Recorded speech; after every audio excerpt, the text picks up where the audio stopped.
สบายดีมื้อนี้เฮาก็สิมาเรียนเกี่ยวกับภาษาอังกฤษที่ใช้ในชีวิตประจำวันง่ายๆเนาะไปเบิ่งกันเลย อย่าลืมกดปุ่มติดตาม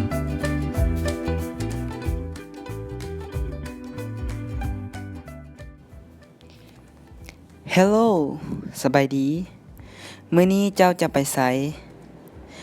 Where are you going today? Where are you going today?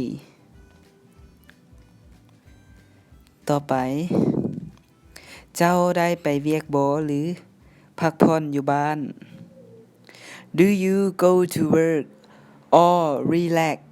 at home? Do you go to work or relax at home?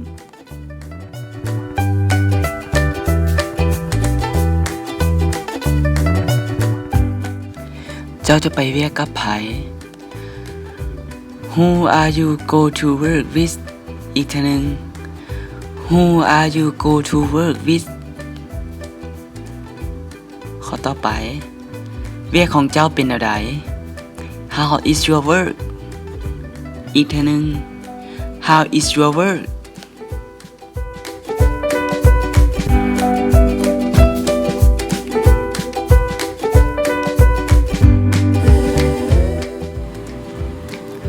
เจ้าเฮ็ดเวียกอยู่ไสคำนี้ Where do you work Where do you work ถ้าสิตอบเนาะทายค่อยเฮ็ดเวียกอยู่ธนาคาร I work in a bank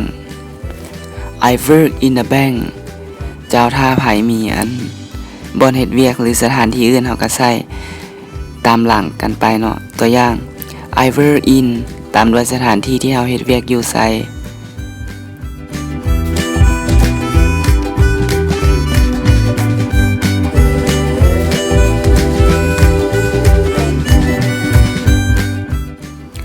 เจ้าเฮ็ดเวียกจักชั่วโมงต่อมื้อ How many hours do you work per day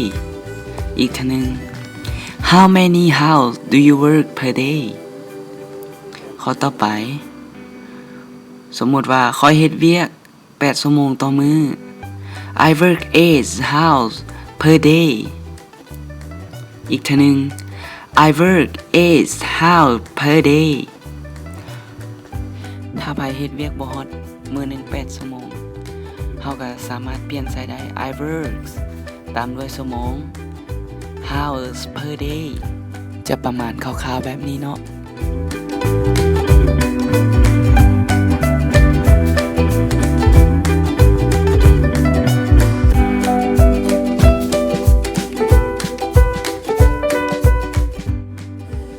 มีจักคนที่เฮ็ดเวียกนำเจ้าHow many people work with you?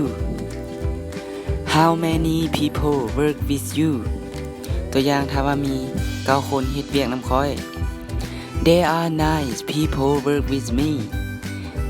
There are 9 people work with me.